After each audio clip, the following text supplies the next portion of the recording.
comme nous vous l'avons dit, hein, très chers amis téléspectateurs, pour ce vendredi micro-témoin, le micro-témoin du jour va nous conduire vers l'histoire, le témoignage d'une dame. Le témoin est avec nous sur le plateau. Mais avant cela, permettez quand même que je puisse dire juste bonjour à notre témoin micro, je vous en prie. Bonjour. Bonjour Madame Aïcha. Comment vous allez? Je vais bien et vous? Ça va aussi. Bonjour tout le monde. Bonjour. Bonjour. Alors, nous avons aussi le plaisir aujourd'hui pour ce témoignage d'être avec un juriste qui est Monsieur Malik Tambadja, c'est bien cela? Oui, c'est bien, madame. Bonjour. Bonjour, madame. Comment vous allez? Très bien, merci. Merci d'être en notre compagnie. Alors, le thème de notre témoignage ou l'histoire que nous allons apprendre aujourd'hui a été vécue par notre témoin qui est donc sur le plateau avec nous. Ma belle famille m'a tout repris après le décès de mon mari. Vous avez tout perdu. La première des choses que je voudrais savoir, bon, on va commencer votre histoire en même temps si vous le permettez. Votre mari et vous vous rencontrez comment et comment cela se passe jusqu'au mariage? Bonjour tout le monde. Bonjour. Je vais déjà me présenter sous X, si vous le permettez. J'ai rencontré mon défunt mari sur les bancs. Sur les bancs, Voilà. au lycée. Au lycée, il m'a soutenue, il a été là. Après mes études, j'étais la majeure de ma promo. Alors, tout de suite, j'ai trouvé un boulot. Tout allait bien. J'avoue que l'amour rend aveugle, comme on le dit. J'avais un peu négligé le côté impulsif de mon défunt mari.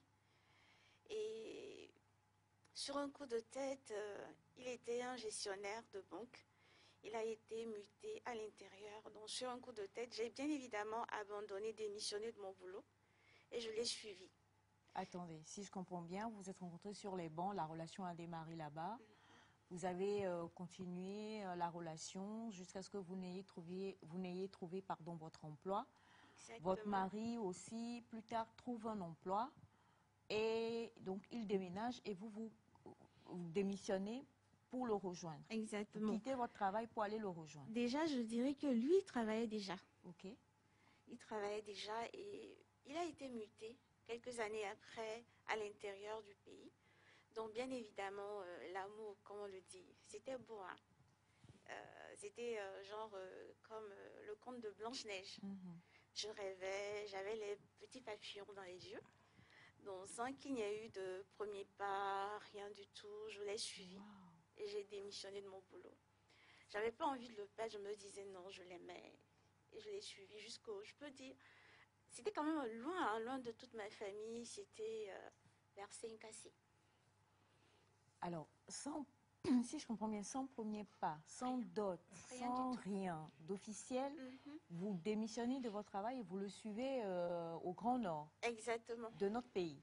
Le plus drôle, Madame Aïcha, c'est que pour toute ma famille, en fait, c'était mon boulot qui m'avait muté aussi à Saint-Cassé. Donc, vous n'avez même pas dit la vérité à votre famille? Exactement. Par amour, non. Saint-Valentin. Bon, bref. D'accord. Vous quittez tout. Mais dis donc, ok. Donc, vous quittez tout, vous partez au Grand Nord avec lui. Et vous avez dit quoi concrètement à votre famille? Que j'ai reçu une affectation pour la même ville. Mes parents, ils étaient contents pour moi. Et quand mon père a su un an après, il ne m'a pas adressé la parole pendant 3 ans. Est-ce que vos parents connaissaient quand même votre partenaire? Ma mère, oui. Mon père, non. D'accord. Alors, vous arrivez au Grand Nord? J'arrive au Grand Nord. Là, je ne travaille plus. L'amour que je pensais être un conte de fées a commencé par tourner au vinaigre. C'était les petits gifles au début. Je ne veux pas te voir sortir parce que les Alades vont te draguer. Tu étais trop jolie. Et après, c'est bien évidemment parti au coup de poing. Et au coup de poing. Et des coups de pied. Je devais tout le temps inventer des excuses auprès des voisins pour justifier mes blessures.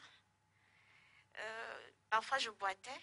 Et il y avait toujours des excuses bidons que j'inventais.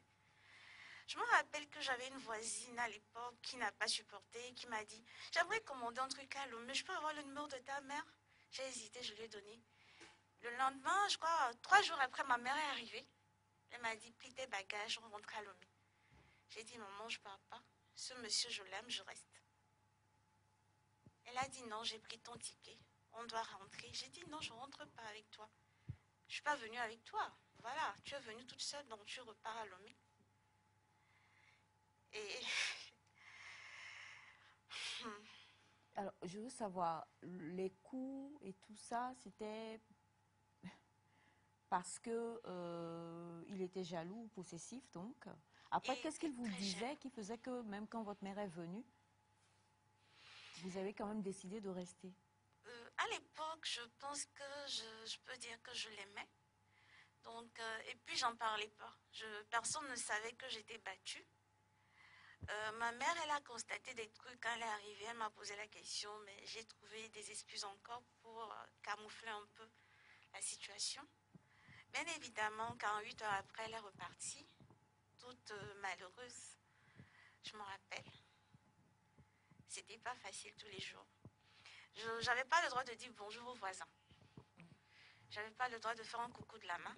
Et quand je le fais tout de suite, c'est parce que, bon, je fais la femme genre Facile, vous facile voulez... qui veut se faire draguer. Je ne pouvais pas sortir au bout de la rue pour acheter quoi que ce soit.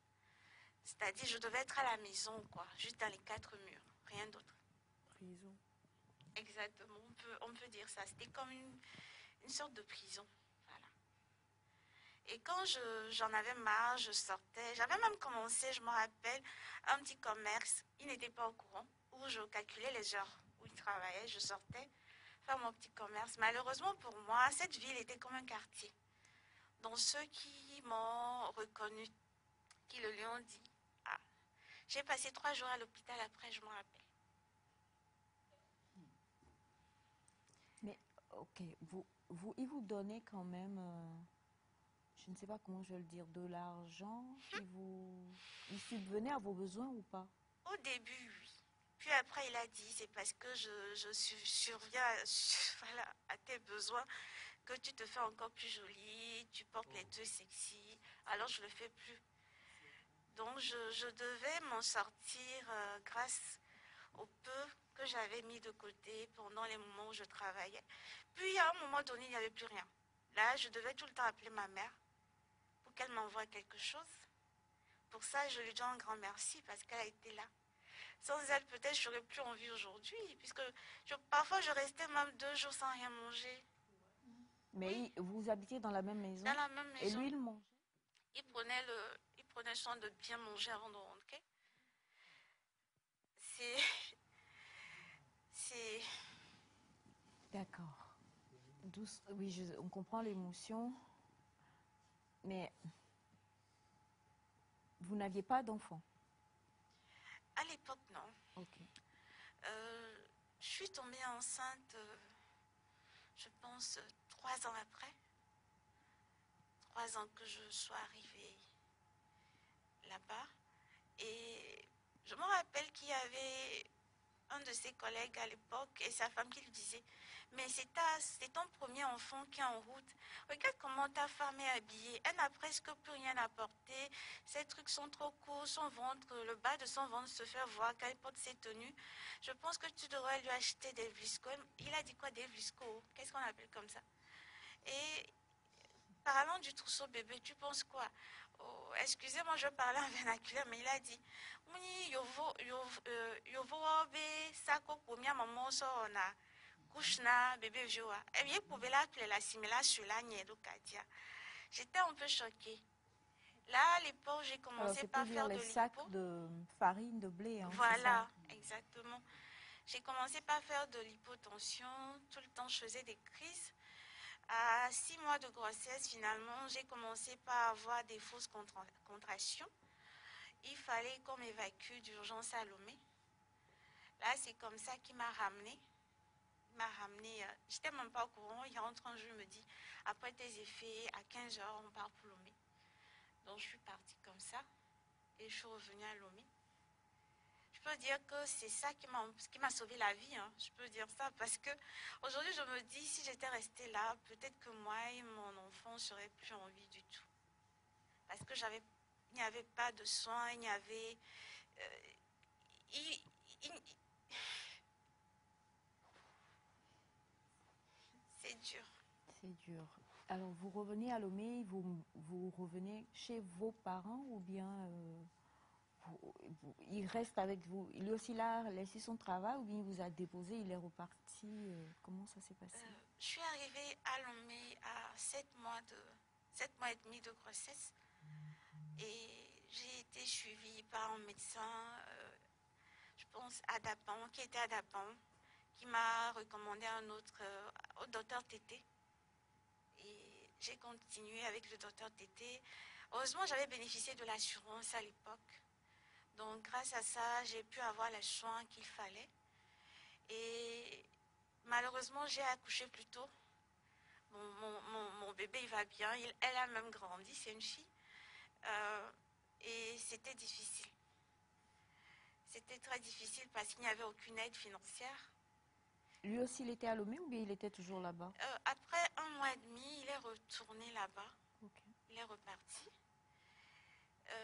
J'avais vraiment dépéri. On aurait dit, je préfère ne pas prononcer le terme, mais il n'y avait pas de soins, il n'y avait pas d'aide.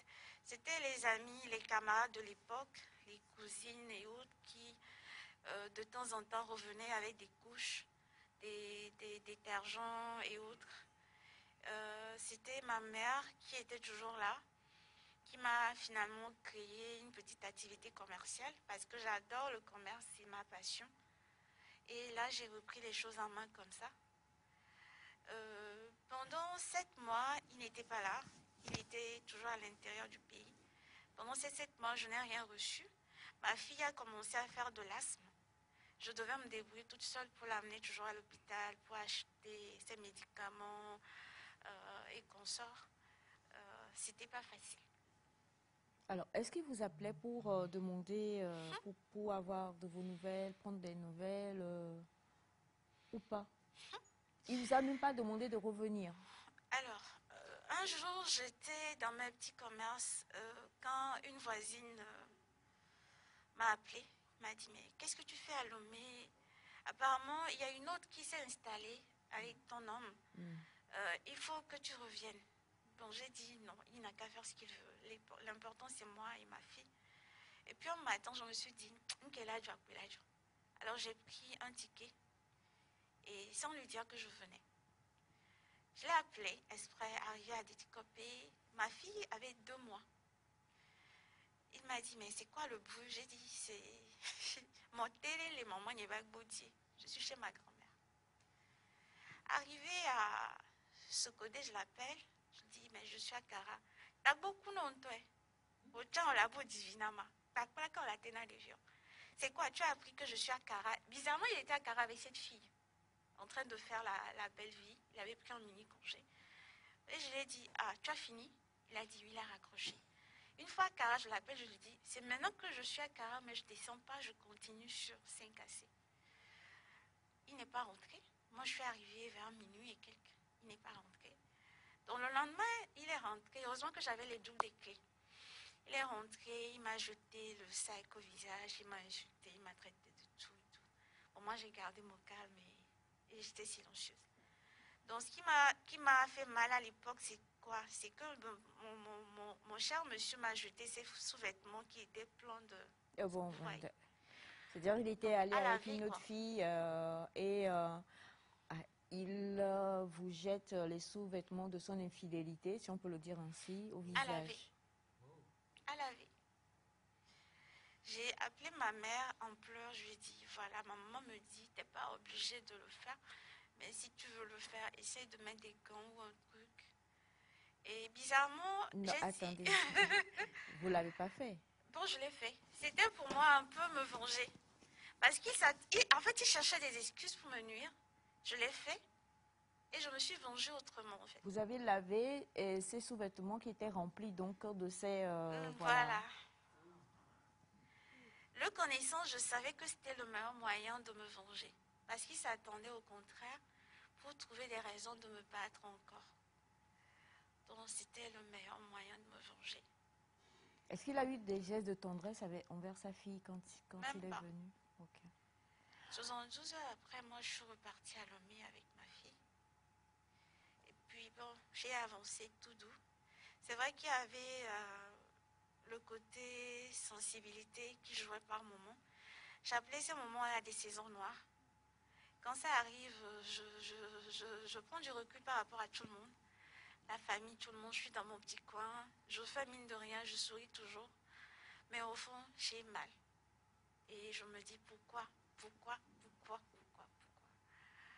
Alors, vous êtes revenu à Lomé, sûrement que vous avez repris votre vie en main, vous avez peut-être cherché un emploi ou pas.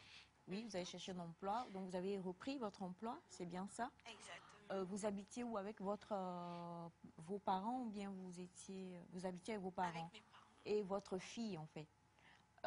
Vous allez vous remettre encore ensemble ou bien vous allez vous remettre ensemble? Comment ça se passe? L'amour. Là, Quand tu nous dans tiens. tout ça, avec les dessous que vous avez lavés, il y avait l'amour. Toujours.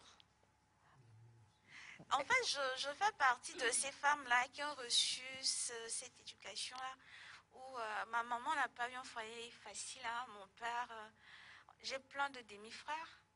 Il y avait les tisards de ma maman qui appelaient sur le fixe de la maison pour lui raconter des choses que vous n'imaginez pas, mais elle a tenu plus de 30 ans. Aujourd'hui, ils ne sont plus ensemble. Elle a dit, c'est bon, il faut que, franchement, je pense à moi, elle est partie. Mais je prenais toujours exemple sur ma maman. Je me disais, j'ai pas envie de collectionner des aventures. Donc, je vais tenir bon pour ma fille. Et 7 mois après, il a commencé par avoir des malaises cardiaques. Alors, on l'a fait affecter à Lomé. Et là, le calvaire a repris.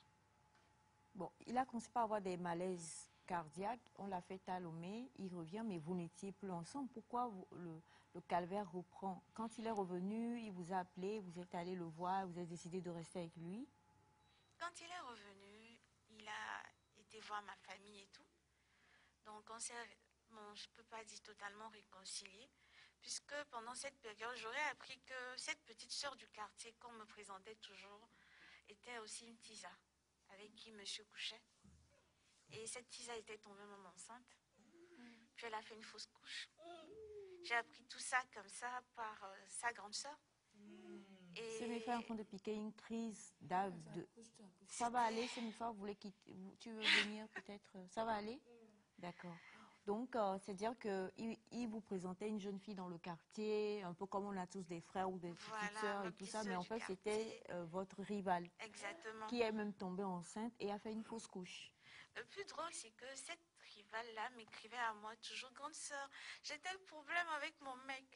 Qu'est-ce que tu Et me le mec, conseilles? c'était le vôtre? Mon mari. C'était dur. Et puis, j'avais à peine 23 ans. Donc, j'étais perdue, quoi. C'était dur.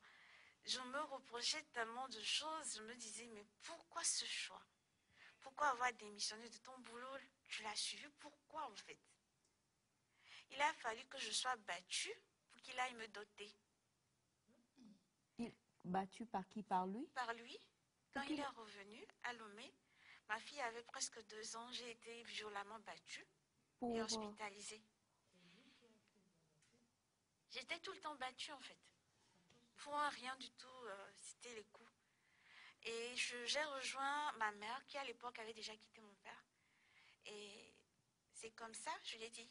À chaque fois, c'était son père qui venait toujours vers moi, s'agenouiller, paix à son âme aussi. Son papa à lui, au monsieur. Lui. Et qui demandait à ce que je retourne toujours dans son foyer. Et j'ai dit cette fois-là, j'y retourne à condition qu'il fasse ma dot. Et c'est comme ça, j'ai été dotée. Sinon, je n'aurais même pas été dotée, quoi.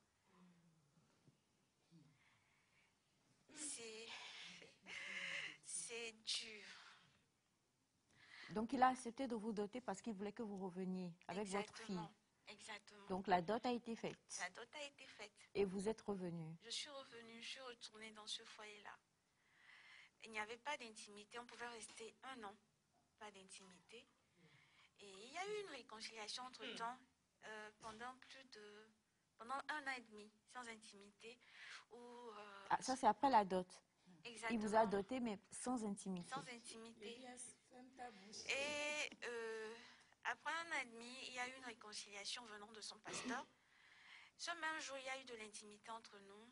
Et puis, le soir, là, il m'a dit, j'ai mal au dos, va me chercher tel dans ma boîte à gants. Je tombe sur des tests de grossesse qu'il a acheté pour une autre fille. Il avait même écrit le nom de la fille avec un marqueur là-dessus. Je me suis écroulée dans le garage. Hein. J'ai dit, c'est quoi ce monsieur, en fait?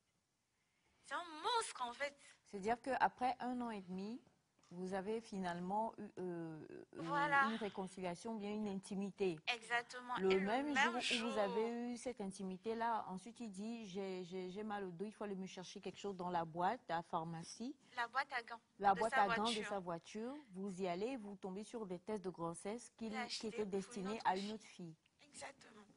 Là, pour la première fois, pendant toutes ces années-là, je me suis pas laissée faire. Je l'ai traité de tout. Je lui ai dit tout ce que j'avais sur le cœur. Là, ça faisait combien d'années que vous étiez ensemble? Je peux dire à l'époque, au moins 5 ans. Wow. Et je lui ai dit tout ce que j'avais sur le cœur.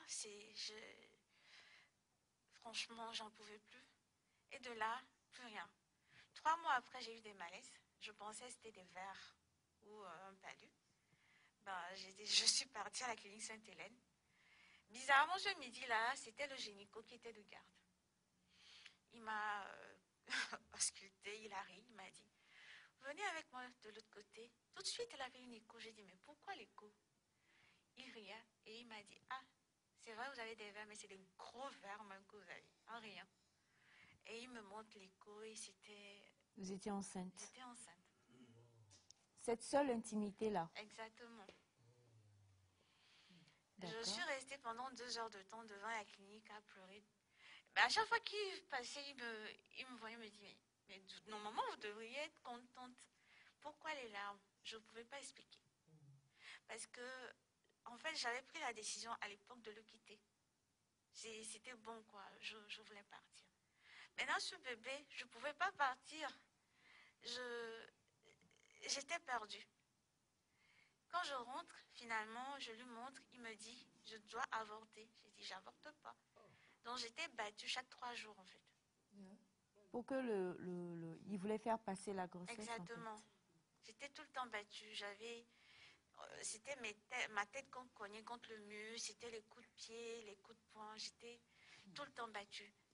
Il y avait mes voisins de l'époque. Ma mère venait tout le temps, qui appelait toujours ma mère. Ma mère, elle ne comprenait pas pourquoi j'étais toujours là, malgré tout ça. Et heureusement pour moi, j'ai accouché facilement. Et pour ne pas en dire trop, mon fils avait presque 2 ans. Et j'avais décidé de lui faire la circoncision. Parce que bon, je me disais que s'il était un peu plus âgé, il aura beaucoup plus mal. On s'est mis d'accord, j'ai payé et tout. Le soir, là, avec la douleur et tout, je l'ai appelé, je dis, vu que la clinique où on l'a fait n'est pas loin de chez ma mère, on reste là, tu nous récupères le lendemain. Comme d'habitude, on me les mieux d'eau. D'abord, pour nous, non, j'ai la toya. J'ai dit, mais mon fils, je vais laisser mon fils dans son état pour sortir. Parce que bon, vu qu'il n'y avait plus d'intimité, le bon monsieur pensait que j'avais un amant. Je ne lui disais plus rien, c'était mon boulot, les enfants et tout. Et bizarrement, quelques heures après, il est arrivé. J'ai été battue correctement.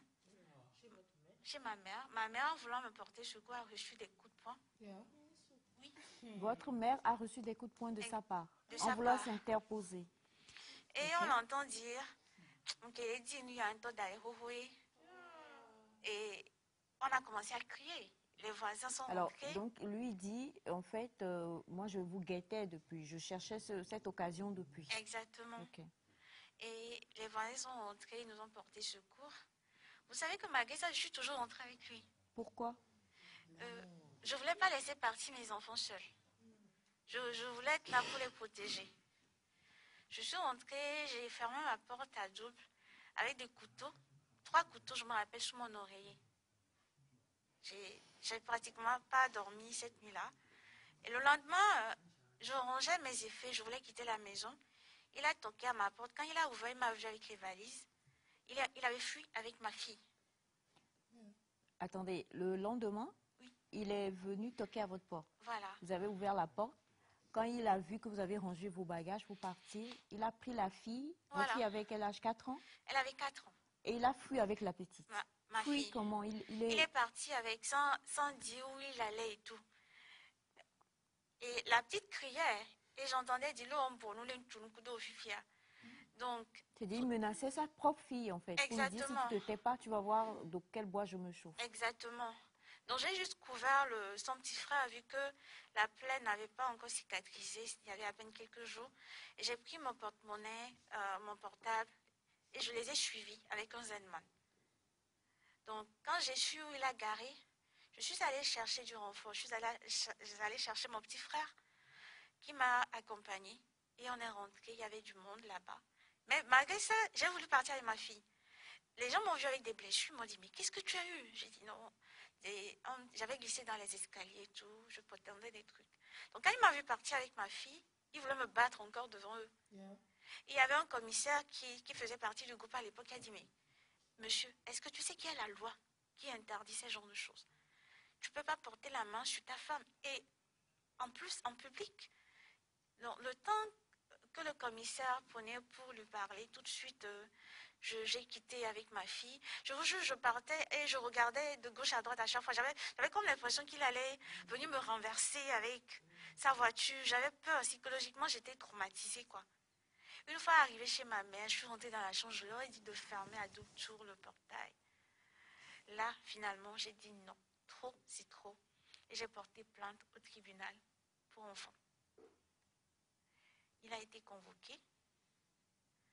Un lundi, il a répondu présent avec une avocate.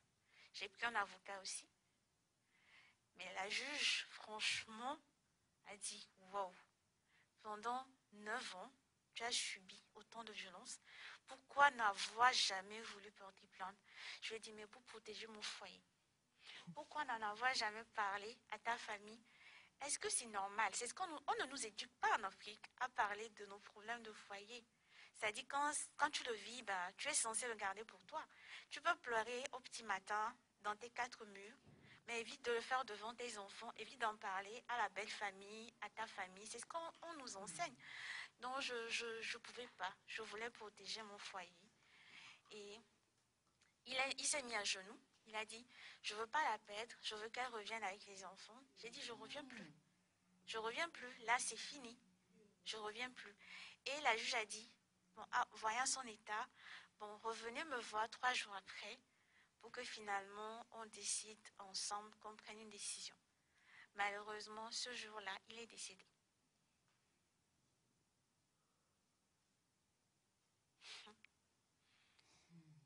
Malheureusement, il est décédé. Il s'est suicidé, il a eu un accident. Le jour où vous avez quitté le tribunal, ou 3 jours après, je n'ai pas compris. Alors, Miss Lai va nous aider avec un papier mouchoir, je t'en prie.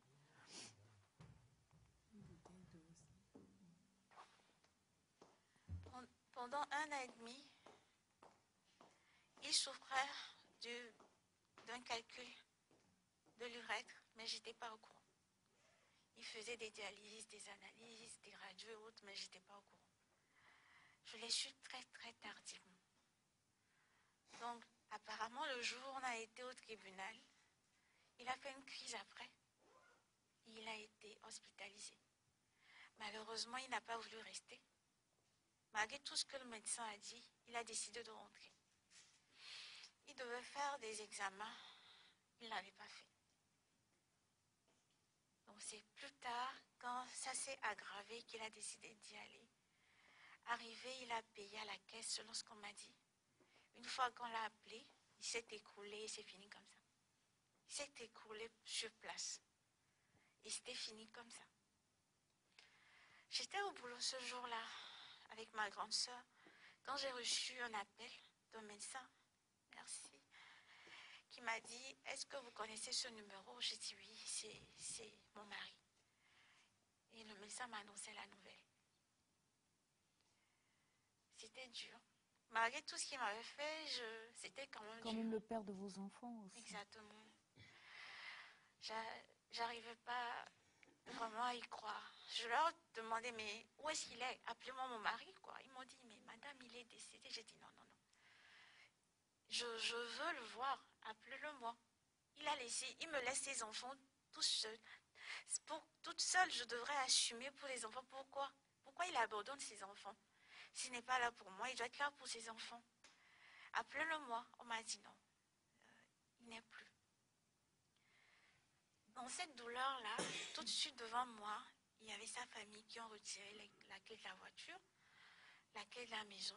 Sa famille, vous ne connaissez pas? Si, c'est eux qui m'ont... Quel membre de la famille? Son père, sa mère? Il y avait sa mère, ses deux sœurs, sa petite sœur et son frère cadet. La grande sœur à l'époque travaillait à l'étranger. Sa grande sœur travaillait à l'étranger. 5 minutes après, sa grande sœur m'appelle et me dit, tu nous l'as pris, non? Tu nous l'as pris. Caca. J'étais choquée, j'ai dit, je vous l'ai pris, comment? Et il y avait ma soeur à l'époque qui commençait par les insulter. C'est quel genre de famille? Je suis mariée aussi, j'ai jamais connu ça dans mon foyer. Ma soeur vous l'a prise comment? Elle l'a tué avec quoi? C'est vous-même qui l'avez tué. Voilà, vous venez prendre la clé de la maison, de la voiture. Vous étiez en train de prier pour qu'il meure. C'est après les obsèques ou bien non, c'est dès qu'il est même décédé? jour. Le même jour, Oui. ils sont venus vous retirer la clé à de la peine voiture. 1 heure de temps. Oui. Ils sont venus vous prendre la... Mais... Alors, attendez, Sérieux? c'est moi qui ne comprends pas bien. Le même jour, à peine chaud? 1 heure après. Oui. Ils sont venus récupérer la voiture. Et, La clé de la maison. La clé de la maison. Exactement. Le même jour, ils vous ont fait sortir de la maison. Le même jour, j'ai intégré la maison de mon père. Mon père a dit, chez ta mère, ils viendront faire des histoires. Alors, je sais qu'ils ont peur de moi. Viens t'installer chez moi. Alors, je suis partie m'installer là-bas avec les enfants ce jour-là. Le lendemain, mon père a dit, il n'est pas très loin de chez moi. Alors, prends la voiture, on va prendre quelques effets. Arrivé, bim. Il y avait un gros camion, ils étaient en train de vider la maison. Il sonnait à peine 7 heures du matin. Les voisins à côté me disent que bon, ils étaient là toute la nuit. Quand on les attendait, ranger les choses et tout, on ne savait même pas que le monsieur était décédé. On pensait que le monsieur avait décidé de déménager. Et on se posait la question, mais pourquoi madame n'est pas là? Et le monsieur déménage seul. Déjà, à 7 heures, ils étaient en train de vider la maison. Ils m'ont tout pris, hein. J'avais même pas de sous-vêtements à prendre. C'est-à-dire, ils ont vidé la maison en prenant même vos propres affaires. Exactement, même ma Bible. Ils m'ont dit, c'est sûrement son argent qu'il a acheté. Oui. Ils savaient que vous travailliez ou pas? Bien sûr. Bien sûr. C'était dur. Waouh. J'étais partie avec rien. C'est comme si tout ce que j'avais accompli en 10 ans, c'était évaporé. Il n'y avait rien. Ils m'ont tout pris. J'avais rien en fait. Ils m'ont tout pris, quoi. Mais qu'est-ce que vous leur avez dit? Que vous êtes arrivé à 7 heures du matin, vous voyez qu'ils sont en train de prendre les affaires. Moi, je me suis dit peut-être qu'ils vont soulever les salons, des choses de ce genre, non? À l'époque, je me rappelle que mon fils, je ne sais pas, apparemment les aînés ont dit que c'est parce qu'ils voyaient un peu l'esprit de son père, un truc comme ça. Mon fils a commencé à être fiévreux. Il avait à peine 2 ans. Et puis je me rappelle que parfois, il discutait comme avec quelqu'un. Il riait. Il discutait, il riait.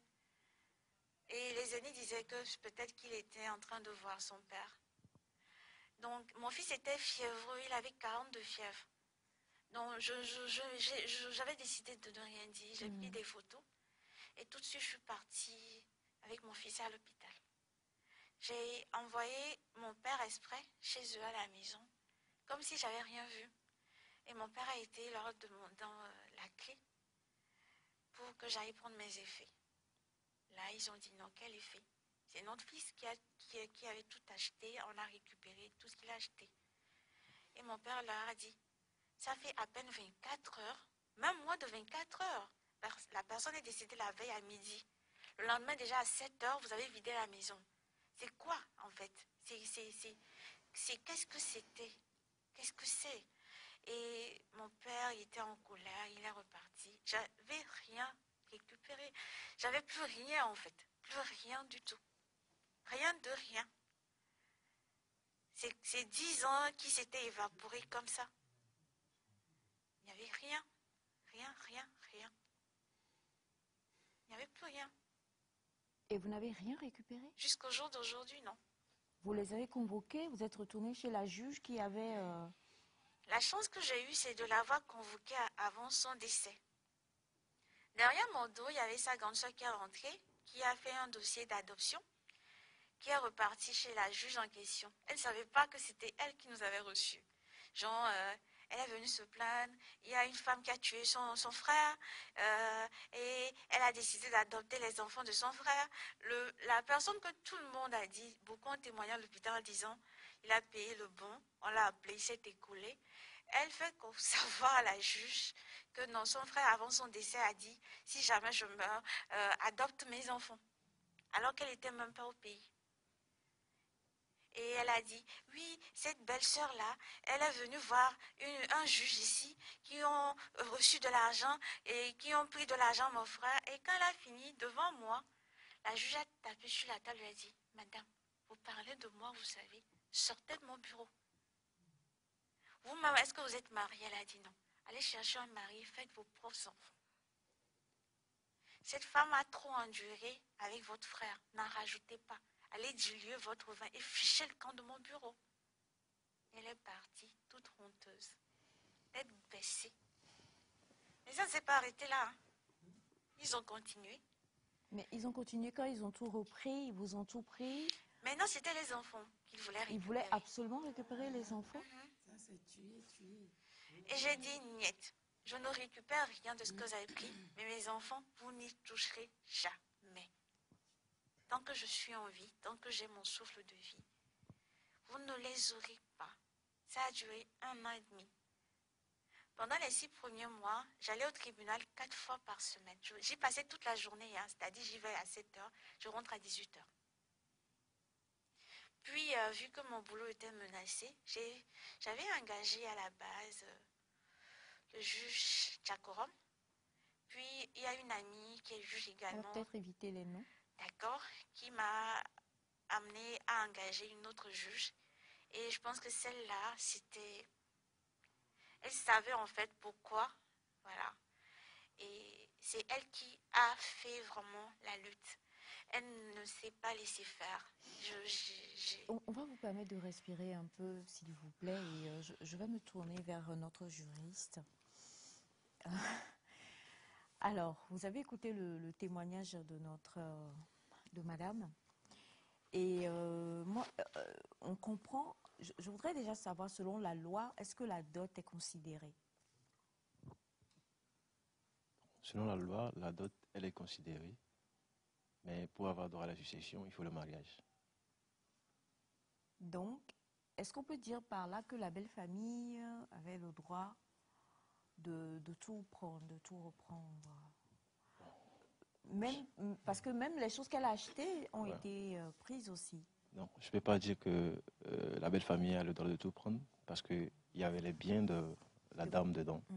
Et ce qu'elle pouvait faire pour récupérer ses biens, c'est peut-être assigner en restitution de ses biens, en faisant la preuve devant le tribunal de... Comment c'est-à-dire qu'elle a signé la famille au tribunal en produisant les preuves? Les preuves les preuves de la propriété de ses biens. Comment? Mais oui, parce que moi, oui, j'achète oui, bon. Elle peut le faire s'il y a le moyen de le faire. Mais s'il n'y a pas le moyen de le faire, c'est là que c'est un peu compliqué. mais ils prennent même jusqu'aux robes, les Jusqu'aux robes, choses, les habits et tout ça. Bon, c'est vrai que le monsieur avait des sœurs, donc ils peuvent aussi mentir et dire que c'est pas à elle, mais c'est compliqué cette histoire parce que là, Comment prouver finalement? comment Donc, si on n'a prouver? pas de reçu de vêtements, Vêtements, donc c'est mort, hein? Ouais, eux, ils présument que c'est le mari qui a acheté et tout. Mais ils ont présumé. Ouais, ils ont présumé. Mais non, la dame, quand elle vient devant le tribunal pour assigner à restitution de ses biens, elle doit prouver que, bon, voilà, ce sont mes biens, que et la famille doit me les retourner. Est-ce que le fait que le jour-là, quand elle est arrivée devant la maison, elle a pris des photos, est-ce qu'elle aurait pu, ne serait-ce qu'avec ces photos-là, réclamer quelque chose pour dire, regardez, mon mari est décédé hier à midi, ce matin à 7 heures, ils viennent déjà tout ramasser dans une maison dans laquelle j'habitais avec mon mari. Est-ce que c'était possible ou pas? Non. Ça ne constitue pas vraiment une preuve, mais bon. Ça ne constitue pas une preuve. J'ai encore une petite question pour le juriste. Est-ce à dire qu'il faille regarder les reçus de nos tenues qu'on achète? Non. Non, non, c'est je une crois question pas. qui puisse être bateau, mais je me dis, est-ce qu'il faille garder les preuves de là où on les achète ou tout ça? Bon. C'est une situation qui est vraiment compliquée avec... si on dit on est en couple, et tout le monde peut se dire que c'est le mari qui a tout fait. Et son cas, c'est une situation qui est Récurrente. Hein, beaucoup. C'est une situation qui est vraiment récurrente. Et bon, pour avoir la restitution de ces biens-là, il faut vraiment prouver, parce que devant les juges, c'est la preuve que c'était le mari. Alors j'ai une autre question. Comment est-ce que on se protège? Qu'est-ce qu'on devrait faire pour se protéger? Parce que on entend tout ce qu'elle a traversé, tout ce qu'elle a vécu. Le père de ses enfants quand même, est-ce que la loi, quelque part, même s'il n'y a pas eu le mariage qui peut engendrer la succession, parce que là, la belle famille a lutté même pour reprendre ces enfants-là. Comment est-ce qu'on peut se protéger dans ce genre de circonstances? Dans ce genre de circonstances, c'est un peu compliqué du côté de la femme. Parce que pour avoir droit à la succession, il faut être marié. Légalement. Devant un juge. Ouais. Enfin, un maire ou un juge, comme on veut. Donc, il faut être marié. Et maintenant, si on ne l'est pas, on n'a pas droit à la succession. Ce sont les enfants qui ont droit à la succession. Donc, la belle famille n'avait pas non plus le droit de reprendre les choses? Elle n'avait pas non plus le droit de reprendre. Mais la loi, c'est la loi. Si elle était mariée, elle aurait pu réclamer devant le juge pour ses enfants et pour elle-même. Okay. Parce que quand le mari décède, la veuve, elle a droit au quart de l'ensemble des biens du monsieur. Et quand il y a les enfants sont ses premiers héritiers. Mm-hmm. On dit souvent que les enfants et la veuve sont des héritiers, des premiers héritiers au premier rang. Donc c'est un peu ça. Mais donc, ils n'étaient pas mariés légalement, mais que les enfants étaient là. Est-ce que les enfants, eux, ils avaient quand même droit? Oui. Les enfants, ils ont droit à la dévolution successorale, peu importe s'ils sont nés hors ou dans le mariage. Ok. Oui. À quel âge les enfants, ils peuvent déjà tout petits bénéficier? Déjà, quand ils sont nés et viables, ils ont droit à la succession. Ils ont droit à cette succession. Ok. Maintenant aussi, le fait d'avoir engrangé des poursuites, ou bien je ne sais pas comment le dire, pour pouvoir reprendre les enfants à la maman. Est-ce que ça aussi c'est légal? Bon, pour reprendre les enfants, c'est-à-dire demander la garde des enfants, il faut qu'il y ait une situation qui prouve réellement que la maman est dans l'incapacité de prendre soin de ses enfants et que la maman met en péril la vie des enfants, que les enfants ne sont pas en sécurité. C'est seulement dans ces situations-là que on peut réclamer la garde de ses enfants et que cette action puisse aboutir. D'accord. Alors donc, si nous comprenons bien, madame est, la famille, pendant 1 an, bon, déjà avant ça, Comment se sont passées les obsèques? Est-ce que vous avez pu y être avec les enfants? Le jour du décès, ma famille m'a dit non, toi tu attends. Ils ont été accueillis par des coupes-coupes. Donc ils sont repartis en courant. Le jour des funérailles? Non, le jour du décès Le du jour monsieur. du décès même. Quand la famille a voulu aller voir la... C'était les coupes-coupes qui les attendaient. Donc ils sont repartis en courant. Je me rappelle qu'on a eu un peu peur pour un oncle maternel qui lui était à moto. Donc il était le dernier.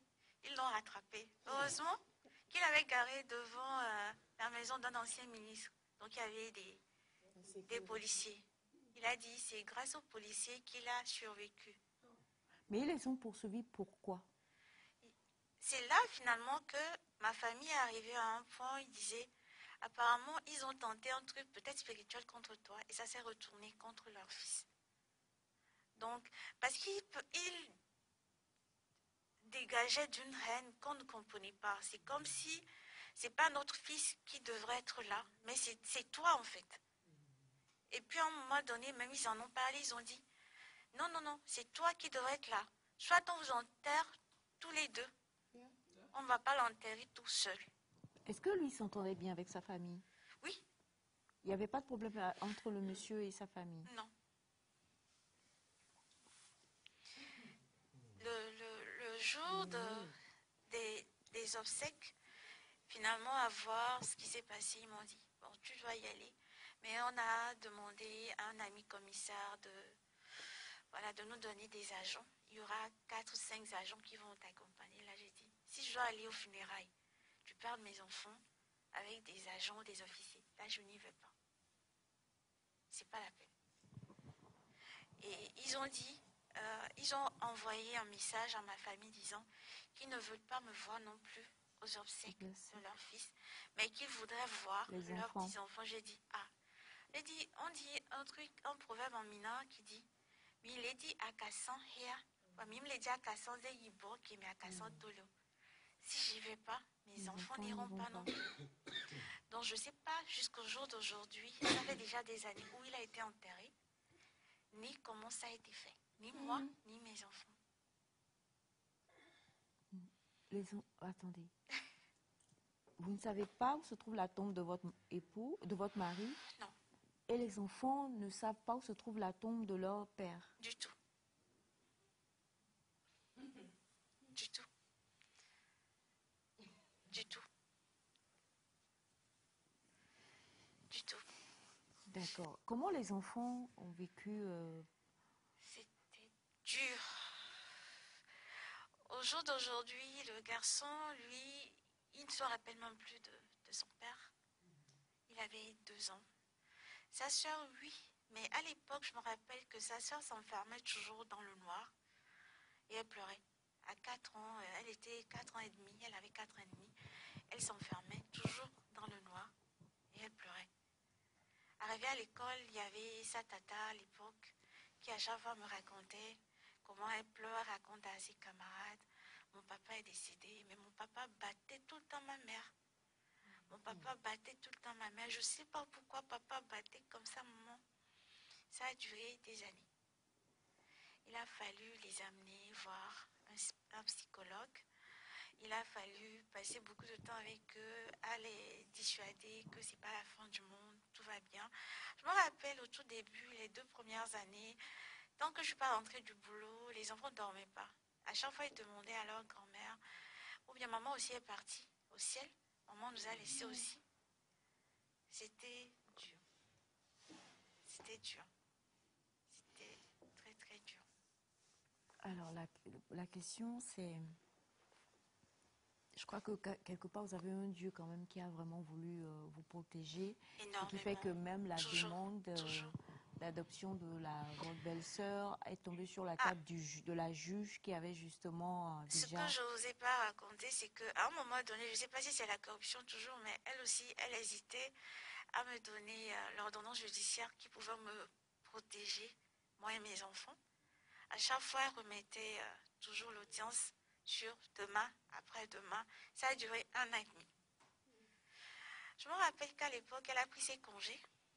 Et il y a j'ai une amie qui est juge aussi, qui m'a dit, va voir tel juge, profite de son congé. Et bizarrement, j'ai été voir son collègue juge qui m'a dit, mais ça a trop traîné. Ramène-moi tel, tel, tel. Et en 48 heures, il m'a donné mon ordonnance judiciaire qui finalement me protège contre eux. Ils ne pourront pas les adopter, ni les avoir pendant les congés. Et ça me permettait de récupérer normalement les titres fonciers qui ont été récupérés, les sous, les matériaux, nos meubles et tout ce qu'ils ont récupéré. La voiture qui consort. Mais j'ai préféré laisser mon Dieu s'en charger à ma place. Voilà.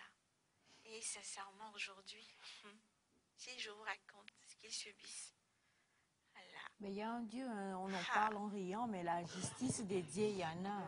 Ça, c'est vrai. Alors, la question que je voudrais poser, c'est que au moins, vous avez eu l'ordonnance judiciaire qui vous protège et protège surtout les enfants aujourd'hui. Est-ce à dire, ça fait combien d'années que votre mari est... Bon, aujourd'hui, je préfère dire le père de mes enfants. Le père, pardon, excusez-moi, le père de vos enfants. Ça fait 6 ans, bientôt 7 ans. 6 ans, bientôt 7 ans. Depuis ce temps, est-ce qu'ils ont revu ou pas Le mois prochain, ça ferait 7 ans. Je peux dire 5 ans passés quand leur grand-mère est arrivée en pleurs, agenouillée, à demander pardon. Je dors plus. Je vois le papa de tes enfants partout. Je vois mon fils partout dans la maison. Quand je dors, je le vois. Quand je suis éveillée, je le vois. J'entends sa voix. J'entends quelqu'un qui marche dans la maison toute la nuit. Il a fallu qu'on me sorte de là, sinon j'aurais dû succomber. Je te demande pardon. C'est la colère qui nous a amenés, moi et mes enfants, à faire ce qu'on a fait. Ben, je n'ai pas dit un mot. J'ai juste versé des larmes. Et je lui ai dit, maman, lève-toi. Moi, je t'ai pardonné depuis. J'ai juste demandé au Seigneur de se charger du reste. Alors va à l'église et demande à Dieu de te pardonner pour ce que tu as fait. Parce que tu es mère, tu as des filles aussi. Je n'avais pas plus que ça à dire. C'était dur. Et là, est-ce que les enfants les voient? Est-ce qu'ils ont des contacts avec leurs enfants? Avant que vous ne répondiez, est-ce qu'il y a une partie de la loi ou bien, je ne sais pas, qui donne un droit de visite? Est-ce qu'il y a une partie légale? Ce n'est pas le côté moral, le côté sentiment ou émotion. Une partie légale qui donne un droit sur les enfants par rapport à la famille de leur père. Ce que je sais, c'est que la loi, quand même, protège la maman jusqu'aux 7 ans de l'enfant, n'est-ce pas? L'enfant, normalement, à moins que la maman soit dans une inhabilité de pouvoir élever son enfant, normalement, si tout va bien, jusqu'à 7 ans, s'il y a des problèmes, la maman a le droit d'avoir son enfant. Est-ce que, dans le cas précis, selon la Constitution, bien selon nos lois ici, il y a une loi quand même qui demande, voilà, une obligation pour les grands-parents ou je sais pas, d'avoir un droit de visite auprès de ces enfants-là? Bon, je ne peux pas dire que c'est une obligation. Bon, c'est un droit Moral. Bon, droit moral.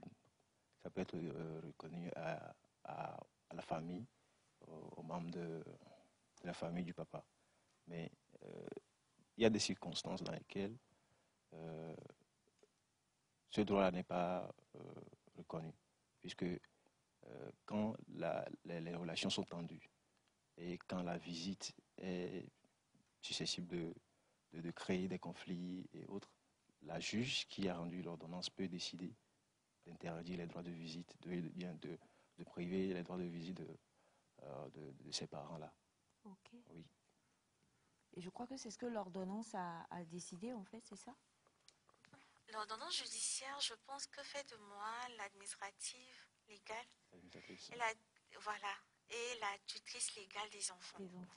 Mais seulement que moi, personnellement, avec tout ce que j'ai traversé avec eux, pour le moment, j'ai jugé bon de ne pas les laisser voir mes enfants. Donc jusqu'à présent, ils ne se sont jamais vus. Bon, chaque année, la grand-mère fait l'effort, une fois dans l'année au moins, de passer les voir. La dernière fois qu'on l'a vue, c'était à quelques jours de la rentrée, où elle est arrivée avec le frère cadet de leur père et un ami du quartier à eux. Et ils ont passé quelques minutes avec les enfants, ils sont partis. Elle essaie quand même de se racheter, elle appelle au téléphone quand elle peut. Et elle demande toujours pardon à chaque fois qu'elle appelle. Pardon. C'est dur quand même. Les enfants, ils vont bien aujourd'hui? Oui, très bien. Ma grande, elle a 10 ans aujourd'hui. Oh là là. Elle a commencé le collège cette année. Son frère aura 8 ans dans quelques jours. Il est en classe de CE aussi. Je ne veux pas aller dans trop de détails. Et j'ai forcément envie de poser cette question-là. 10 ans de vie de couple, tellement de choses négatives jusqu'à cette tragédie, hein, la fin tragique de votre compagnon. Vous avez essayé de surmonter ou pas? Est-ce qu'aujourd'hui, votre cœur bat pour un autre homme? Bien sûr.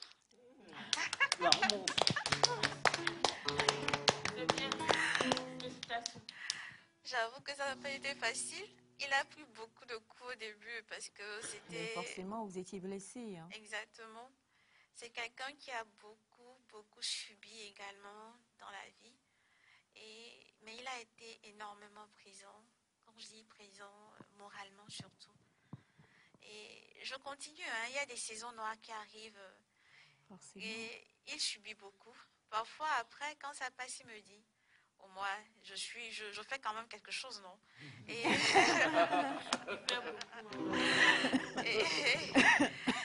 je vais profiter là pour lui dire que je l'aime beaucoup. Quel qu'en soit ce que je lui fais subir, qu'il sache que je l'aime très très fort et qu'il fait énormément pour moi. Voilà. Et c'est jusqu'à la gare. Hein. Et c'est jusqu'à la gare, hein, c'est important. Alors, c'est clair parce que la question, je me disais, avoir vécu tout ça, être battu, se retrouver à l'hôpital plusieurs fois, la TISA qui veut des conseils pour savoir comment mieux attraper votre mari. Hey, vraiment. Vous avez vécu tellement de choses et je voulais savoir si vous avez tout dit à votre mari, celui qui est votre mari aujourd'hui, est-ce qu'il est au courant de tout? On a passé beaucoup de temps en amitié. Okay. Ça nous a permis, plus d'1 an, ça nous a permis de mieux nous connaître. Et finalement, je l'ai vraiment tout dit pour qu'il sache un peu dans quel état psychologique j'étais et qu'il soit sûr qu'il pourra vivre ça avec moi. Parce qu'il y aura des moments, bien évidemment, qui ne seront pas faciles. Il y a des peurs qui arrivent tout le temps, des doutes, beaucoup de doutes. Peur de quoi? J'étais avec un monsieur dans le temps qui pouvait passer 3 jours dehors. Genre, il quitte la maison le vendredi à 7h, il revient le dimanche à 6h. Sans rien vous dire. Exactement. Alors, dès qu'il est un peu absent, quand je dis absent, peut-être une heure de retard. Exactement, on devrait peut-être se retrouver à la maison à 19h, qu'il arrive à 20h. Tout de suite, je lui dis, tu es avec quelle femme? Dis la Mais vérité. c'est normal quand même, hein, ce traumatisme. Il va falloir prendre du temps pour guérir de cela. Exactement. C'est pas facile. Ce qui veut dire que j'imagine, on salue quand même monsieur, parce que j'imagine que si un jour, il a eu peut-être des soucis au travail et qu'il revient et qu'il vous hausse un peu le ton, vous allez penser qu'il va être violent. Il y a des moments comme ça qui arrivent. Parfois, je panique. Par là, aussi, entre parenthèses, je dis merci à une grande sœur, elle se reconnaîtra. Tata S, merci beaucoup. Parce que c'est à elle que je m'en prends beaucoup. Oui. Quand ça ne va pas, je l'appelle, quelle qu'en soit l'heure. Je pleure, je me plains. Malgré ses soucis à elle aussi, elle se consacre beaucoup à moi. Comme une grande sœur, elle me donne beaucoup de conseils et ça m'aide à voir plus clair. Voilà, ça arrive. J'en fais beaucoup baver à monsieur, j'avoue, parfois. Mais il trouve toujours moyen de me pardonner et puis on continue d'avancer tout doux. Et on espère vraiment terminer ensemble dans nos 100 et quelques ans. Oui, bah, je voudrais aussi poser une question. Je voudrais poser une question qui est très importante parce que notre juriste l'a dit tout à l'heure. Avec le père de vos enfants, vous avez fait 10 ans, mais vous ne vous êtes pas mariés légalement. Ça n'a été que la dot. Nous parlons donc à tous nos sœurs, nos mamans, toutes ces personnes qui nous suivent ce matin. Il faut légaliser. Il faut légaliser, c'est-à-dire que il faut l'emmener devant Monsieur le maire. C'est important. Très, très important. C'est important si vous voulez vous protéger et protéger vos enfants. C'est très important. Il faut aller devant Monsieur le maire. Il faut vraiment que la loi s'ingère dans cette relation. Si vous êtes sûr que vous voulez finir ensemble jusqu'à 200, pourquoi 400 et tout ça. La question que je vais poser, est-ce qu'avec le tout nouveau qui est là, les choses... Bien sûr. On a déjà... Je peux dire que... Bon, on a passé beaucoup de temps en amitié, comme je l'avais dit. Officiellement, après 4 mois de relation, il a bien évidemment été devant ma famille. On a fait nos fiançailles. Oh là là. Et 1 an, ce mois-ci. Et bientôt, on pense légaliser les choses. Voilà, ça se prépare aussi tout doux. On voulait en prendre encore un peu plus de temps de mieux se connaître. Donc pourquoi ça n'avait pas été fait? Ah, il faut, là, comprenez, hein, parce que vous devez comprendre et vous habituer à compter du jour du mariage. Il faut avoir au minimum 5 minutes de retard, au maximum 5 minutes de retard, pour ne pas avoir de problème à la maison. Voilà. Désolée, mais il fallait le dire ainsi. Moi, je crois que c'est exactement ce qu'il fallait, en fait, prendre le temps vraiment de se connaître, parce que ce que vous avez vécu, je ne sais pas pour nous, en tant que femmes ici, il y a même des hommes dans ce studio qui étaient un peu sous le choc. Étant hommes, eux-mêmes, ils se sont demandé lequel de leur espèce vous avez connu, en fait. Parce que, voilà, en tant que femmes, nous-mêmes, on se dit, c'est terrible. C'est terrible. C'est terrible, vraiment. Psychologique, physique, vous avez tout vécu, quoi. Et pas qu'avec, malheureusement, le père de vos enfants, mais avec sa famille aussi. Et dont on vous dit beaucoup de courage. Et surtout, on rend grâce à Dieu parce qu'aujourd'hui, ça va. Vous avez été consolés. Vous avez désormais quelqu'un d'autre dans votre vie. Et après le mariage, on espère que rapidement, il va y avoir un autre petit bout de chou qui va arriver. Un autre petit bout de chou qui va arriver, que les choses vont pouvoir bien se faire aussi. Amen. Et surtout, beaucoup de courage et on envoie plein de bonnes vibes et beaucoup d'amour également à vos enfants. Merci parce que c'est pas facile ce que ces petits ont vécu. Encore pire, la fille qui a été enlevée a vécu tout cela. On espère de tout cœur qu'elle va mieux, n'est-ce pas? Elle va mieux, elle ne s'enferme plus, elle ne fait plus toutes ces choses-là. Alors on est totalement content parce que voilà, c'est important d'avoir les vies épanouies. Et chers amis téléspectateurs, je sais que nous avons envoyé plein de messages. Beaucoup de personnes qui compatissent et qui sont choquées, qui se disent est-ce que c'est vrai? Alors pour beaucoup qui demandent, ça s'est passé, notre témoin est là et ça s'est passé à Lomé, plus ici, n'est-ce pas? Ça s'est passé à Lomé ici, donc comprenez qu'il y a beaucoup de choses qui se passent et quand on veut s'engager, il ne faut pas s'engager pour s'engager. Il a de beaux yeux, on a parlé d'attirance la fois dernière. Voilà. Et là, quand vous dites garder âme d'enfant, là, ça c'est désolé pour ce que je veux dire, quelqu'un qui avait un peu de problème avec la maturité. On revient sur la pensée du lundi. Il faut comprendre qu'il faut vieillir ensemble. Et vieillir ensemble parle de maturité. Et merci parce que au moins notre témoin aujourd'hui refait sa vie et que les choses commencent par aller. Protégeons-nous. Protégez vos couples, protégez vos familles. C'est très important. Et la justice de Dieu, il y en a.